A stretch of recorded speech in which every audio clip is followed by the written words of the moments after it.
পারবে না। আমি না উপরটা দিকে তাকিয়ে যাও। যাবো।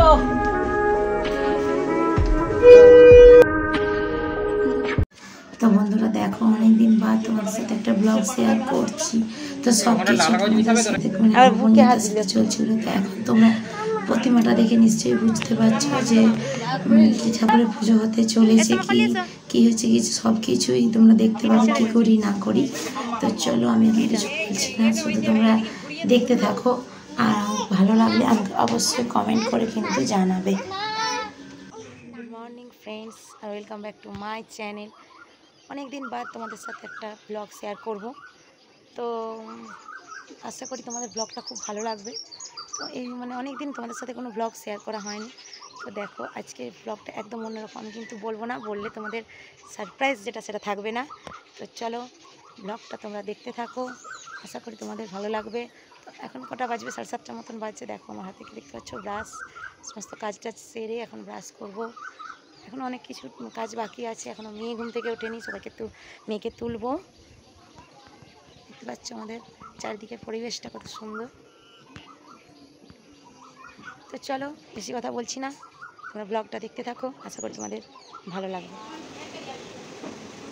প্রতিমা আসার পর আমরা এই যে রাত জেগে আমরা এইভাবে ঠাকুরের কাছে ডেকোরেশন করা আর প্যান্ডেল ডেকোরেশন এবং যা সমস্ত আলপনা টালপনা দিয়ে সবাই মিলে করেছি। আর এখন দেখো এখানে বেলপাতা আর ফুল এই সমস্ত কিছু সব চলছে রেডি করে রাখার জন্য। আর এখানে রানী ঠাকুর রাঁধছে, আর তোমরা যাকে দেখবে অ্যাকচুয়ালি তারই এই ঠাকুরের উদযাপন সন্তোষী ঠাকুর 16 বছর ধরে করছিল। তো সেই ঠাকুরেরই আজকে উদযাপন, তো আজকে হচ্ছে উদযাপন। তো তোমরা দেখতে পাচ্ছ এখানে চলে এসেছি যথারীতি রান্নাবান্না করছিল, সমস্ত কিছু জোগাড় করে দিয়েছিলাম। আর রান্নি করছিল রান্নাবান্না, আমাদেরকে রান্নাবান্নার দিকটা দেখতে হয়নি, আমরা শুধুমাত্র লোকজন আর পুজোর দিকটাই আমরা দেখছিলাম। কারণ রান্নি করা হয়েছিল, ক্যাটারিংও করা হয়েছিল, তো তারাই সমস্ত কিছু করছিল। আর এখন দেখো স্নান টান সেরে সবাই বেরিয়ে পড়েছে মায়ের ঘর তুলতে। তো মায়ের ঘর তুলতে যাওয়ার জিনিস হচ্ছে দোহাত। আমাদের বাড়ির সামনেই একটা পুকুর, তোমরা হয়তো দেখে থাকবে আমার কোন ভিডিও, যখন কখনো কখনো আমি ওই পুকুরটার ভিডিও করার সময় পুকুরটা তোমরা দেখতেই পাবে, দেখেছো অনেক সময়। তো যাই হোক চলো দেখো এই হচ্ছে পুকুর, এটা আমাদের বাড়ির পিছনে একটু দূর থেকে যেতে হয়, কিন্তু আমাদের বাড়ির পিছন দিক থেকেই এই পুকুরটা দেখতে পাওয়া যেত। দেখো এখন এই যে মায়ের ঘটের ঘট ডোবানো হচ্ছে, তো এটা হচ্ছে মঙ্গল ঘট।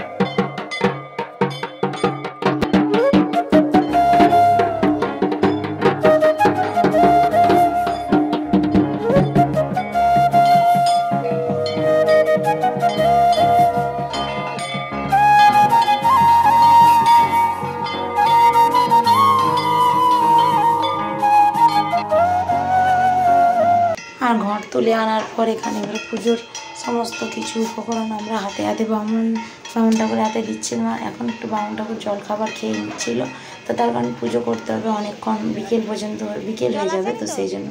আর দেখো এটা হচ্ছে আমাদের হরি মন্দির, দেখতে পাচ্ছ কি সুন্দর করে হরি মন্দিরটা সাজিয়েছে।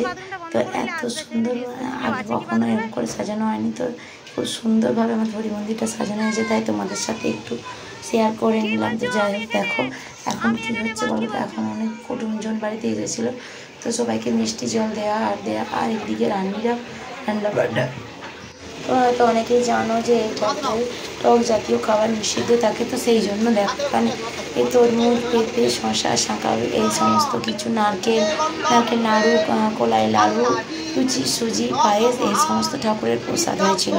তো এর কারণ হচ্ছে এইসব টক জাতীয় যেমন আপেল, কলা, আম এসব তো চলে না, তো সেই সব কিছু দিয়ে মায়ের আরাধনা সব কিছু তৈরি হয়েছিল। আর এখানে দেখো যে মায়ের জন্য এখানে ভালোভাবে খুব সুন্দর করে সাজানো হয়েছিল চারদিকটা।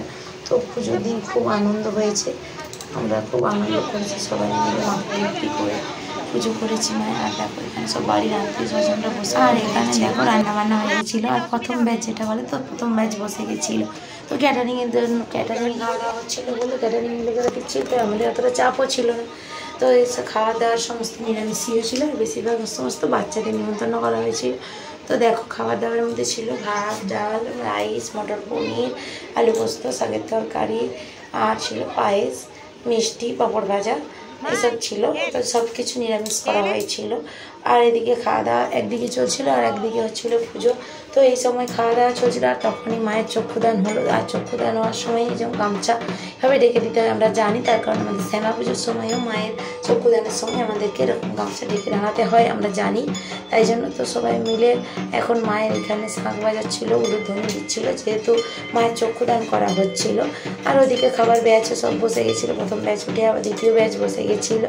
তো পরপর ক্যাটারিংয়ের লোক ছিল বলে আমাদের ওদিকটা দেখতে হয়নি, খাওয়া দাওয়াটা ওইদের ক্যাটারিংয়ের লোকেরা সামলে নিচ্ছিল। আর আমরা এদিকে আত্মীয় স্বজন কুটুমজন যারা এসেছিলো তাদের সাথে মানে তাদের আপ্যায়ন করতে আমরা ব্যস্ত ছিলাম, আর পুজোর দিকটাও দেখছিলাম।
আর এই যে সবাইকে জল মিষ্টি টিষ্টি দিচ্ছিলো, আর আমাকে বলছিল কাকিমা ভিডিওটা কবে পোস্ট করবে। এটা হচ্ছে আমার ভাসুরবো। তো আমি বললাম দেখ এত তাড়াতাড়ি তো আর ভিডিও পোস্ট করা যায় না, আর তো এই পুজোর পরেই ছিল বিয়ে বাড়িতে, সব করতে করতে অনেকটা লেট হয়ে গেছে। তো এমনিতেই দেরি হয়ে গেল ভিডিওটা পোস্ট করতে অনেকটা। তো দেখো এখানে যে আর মানে সবাই খাওয়া দাওয়া করছিল, আর এখানে পুজোও চলছিল, সব কিছু একসাথেই হচ্ছিলো। তো আমাদেরও খেতে খেতে অনেক দেরি হয়ে গেছিলো। পুজো হওয়ার পরে হোম হয়েছিল, খেতে 4টে বেজে গেছিলো, একদম বিকেল হয়ে গেছিলো। তো দেখো এরপর হচ্ছে সন্ধ্যেবেলায় এখানে হচ্ছিল নাম। তো হরি মন্দিরের সামনে বসে হচ্ছিল নাম। তো সেই জন্য অনেকজন সবাই লোকজন এসেছিলো, আর প্রচুর আনন্দ হচ্ছিল, ঠাকুরের নাম গান হচ্ছিল। যারা কীর্তনিয়া ছিল তারা সমস্ত কীর্তন করছিল, আর হরে কৃষ্ণ নামও হচ্ছিল।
সব শেষে আমরা ওই যে হরি মন্দিরের বেরিতে সবাই মিলে আনন্দ করে হাত জোড় করে না সবাই নাচানাচি করছিল, আর আমরা 4-5টা ঘুরছিলাম।